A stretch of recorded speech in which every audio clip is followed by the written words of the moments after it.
Wale ambao nimezungumza habari za kuondoa loni kubwa katika maisha yako ama madeni makubwa ambayo yanawasumbua, na kwa kusema kweli bila kuondoa hayo madeni hakuna vile utaendelea. Utajipata unafanyia watu tu.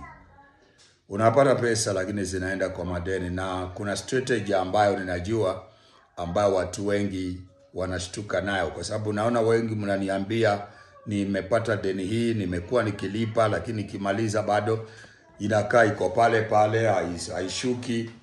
Hiyo ni kwa sababu kuna mbinu ambao wale watu ambao wamechukua nao mikopo kwao, kuna mbinu ambao wameseti ule mkopo kwamba ukilipa kila mwezi interest yenye unalipa itakuwa ni nyingi kuliko ile basic ambao umepunguza. Kama unalipa interest 100,000 utakuja kwamba kupata kwamba basic labda ni shilingi. Kama unalipa 100,000 kwa mwezi utakuja kupata kwamba basic yenye umepunguza ni 15% ama 20%. 80% yote ni interest. So unakuta kwamba unalipa lakini hii basic haisongi, bado inaleta faida kubwa kwa wale ambao wamekopesha. Na hiyo mbinu si mbinu ya kawaida, hiyo mbinu ni strategy ya adui. Ni wengi ambao mnafanya mikopo na mnapeana mikopo, mnaweza nisikiza. Hii mbinu si ya sawa. Mimi nitakuja wafundisha hapa jinsi vile inatakikana kwenda. Kwa sababu hiyo mbinu inaitwa depriving the right of the person. You are depriving the right of the person. Unachukua haki ya mtu. Because mtu hawezi kopa shilingi 1,000 alafu akilipa anatakana kurudisha kwa mwezi, alipe kila siku anatakana arudishe kwa mfano 1,000 alafu anatakana arudishe kwa wiki 4 hiyo 1,000. Sasa which means kwa kila wiki anatakana kulipa 2,000 nini shilingi 250 kila wiki, ili kwa mwezi zile 4,000 zifanye nini, ile 1,000 iweze kuwa imerudi. Na sasa ukiweka interest unakuta kwamba interest inatakana iwe isipite hata 30% ya hiyo pesa amepata. Au unakuta kwamba kama unasetiwa kurudisha hivyo, utakuta kwamba unatakana kurudisha 600 ama 700, kwamba kwa mwezi unarudisha 600 kwa sababu inakaa. Sasa utakuja kupata kwamba umelipa 250 ya basic, na hiyo shilingi 450 ama 350 yote imeenda kwa interest kwa kila wiki.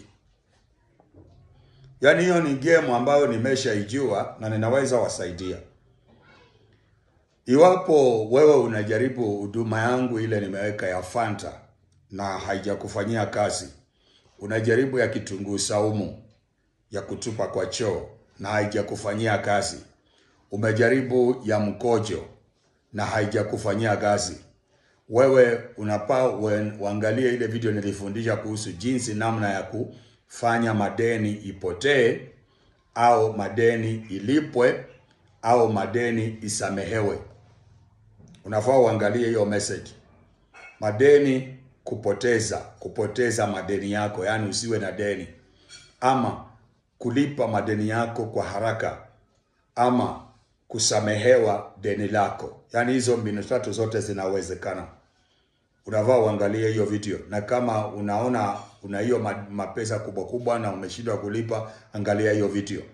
Jambo la pili ni kuhusu wale ambao mna video mna madeni ambayo ni yani mna pesa mnadai watu wamewatapeli, wamechukua hela zenu wakatoroka kwa njia ya utapeli, njia ya mitandao, njia ya kwamba nitakutengenezea kazi, na kupeleka Dubai, sijui nafanya nini, alafu unalipa maelfu malaki alafu wanapotea.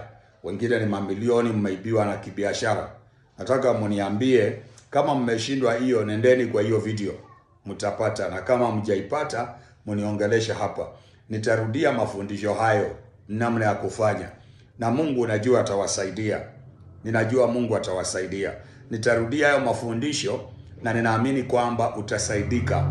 Wewe uliye na deni sugu, uliye na deni ya mamilioni, unadaiwa, unatakana kulipa na imesidikana. Kuna wale ambao kuna mtu ana madeni ya milioni 600 ameni approach Kenya shillings milioni 600 million, na amekuwa akilipa mpaka sasa. Ameingia kununua, kuuza mashamba yake akilipa, anauza magari yake akilipa, lakini bado hiyo kitu iko pale pale, haisongi.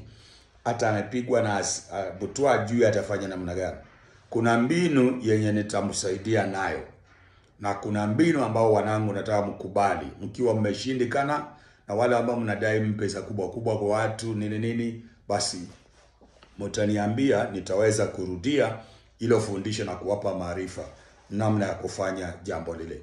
Sinashukuru Mungu jamani. Asante kwa kunisikiliza. Si Mungu awabariki, awape kibali. Lakini kwa wale mnafuata channel ya Kiswahili, hii ni mkutano wa uvuvio.